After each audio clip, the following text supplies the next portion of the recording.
Bertemu kembali, Jemaah Menteri pada Jumaat bersetuju agar pasukan petugas khas diwujudkan bagi semakan semula undang-undang berkenaan kes Pulau Batu Putih.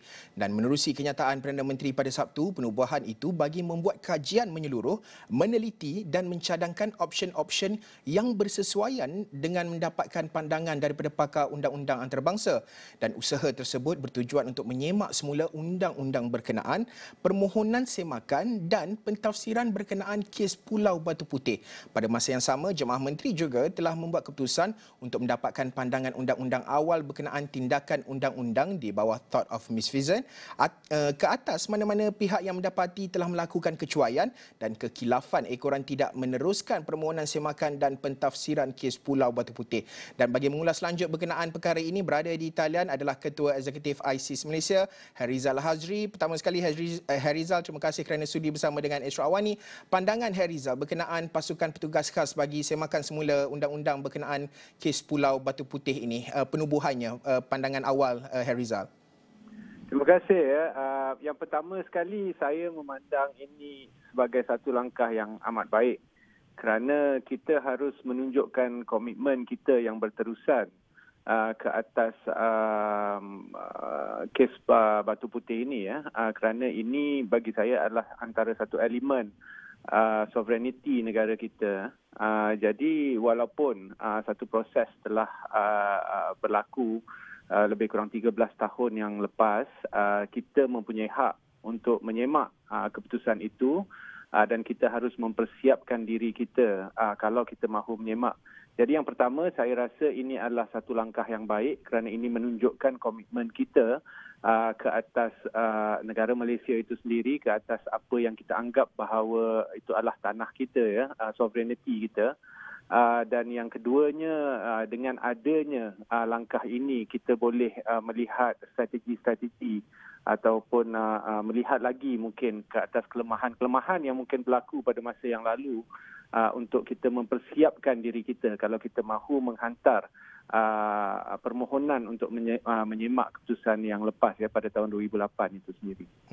Harizal, kita nak bercakap berkenaan dengan inilah seperti Harizal katakan 13 tahun yang lalu.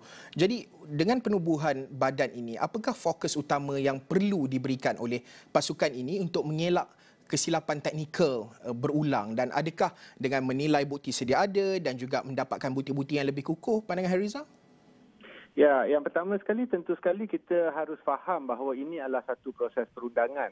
At the end of the day kan, ia bukan satu proses politik, ia adalah satu proses perundangan, dan dalam mana-mana proses perundangan adalah penting untuk kita menyediakan fakta yang lengkap, adalah sangat penting untuk kita mempersiapkan dengan hujah-hujah yang kuat, dan juga adalah sangat penting untuk kita mempunyai alasan-alasan yang kukuh untuk kita menyemak proses ini. Dan poin ketiga itu membawa kepada satu hal yang sangat penting. Yang pertama, kita telah pun melalui proses ini 13 tahun yang lalu. Jadi ini bukan proses yang baru untuk Malaysia. Apa yang baik adalah kita mampu untuk melihat di manakah strategi kita 13 tahun yang dulu, apakah mungkin kelompongan-kelompongan yang ada yang menyebabkan kita gagal di dalam proses tersebut, dan juga mungkin merancang strategi yang lain. Ini adalah bagi saya perkara-perkara yang penting supaya kita tidak lagi membawa atau memberikan hujah yang sama. Tentu sekali hujah-hujah yang kita bawa 13 tahun dulu tidak cukup kuat. Jadi saya rasa task force ini akan melihat kepada perkara-perkara ini tentu sekali, dan yang penting juga kita telah pun Yang Amat Berhormat Perdana Menteri telah pun mengumumkan bahawa kita akan mengambil kira pandangan daripada pakar-pakar antarabangsa terhadap proses ini. Jadi itu juga akan dapat membantu kita mempersiapkan diri kita. Harizal, tempoh yang diberikan sekitar dalam 6 bulan.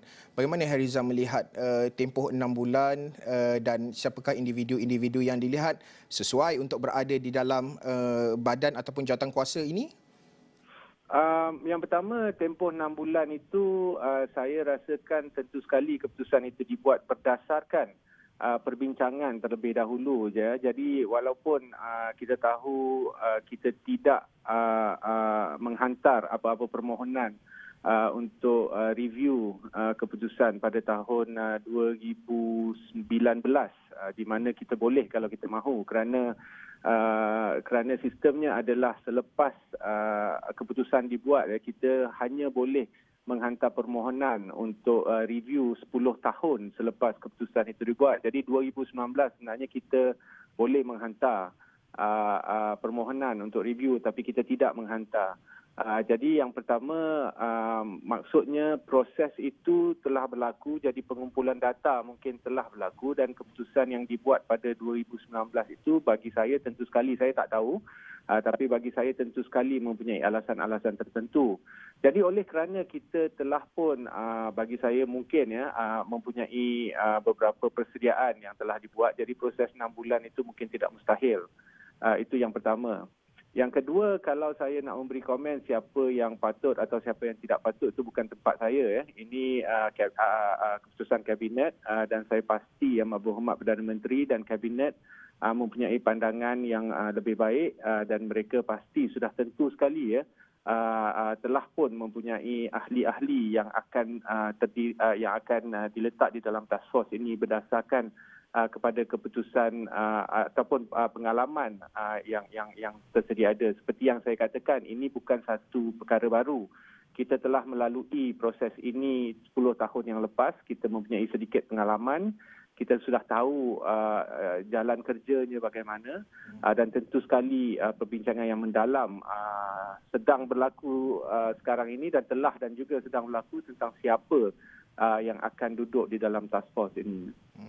Harizal, terima kasih. Itu dia tadi Harizal Hazri, Ketua Eksekutif ISIS Malaysia, untuk kita melihat berkenaan dengan hala tuju bagaimana proses semakan semula undang-undang berkenaan dengan kes Pulau Batu Putih ini dapat diteruskan bersama dengan penubuhan sebuah jawatankuasa ataupun pasukan petugas khas ini dapat memastikan Malaysia menyemak semula keputusan yang dibuat sebelum ini pada 2009 dan akhirnya 2019 cut off-nya, tapi kita masih lagi berusaha untuk menyelesaikan isu ini, memastikan kedaulatan Malaysia terus terbela. Dan itu dia tadi ulasan daripada Harizal Hazri.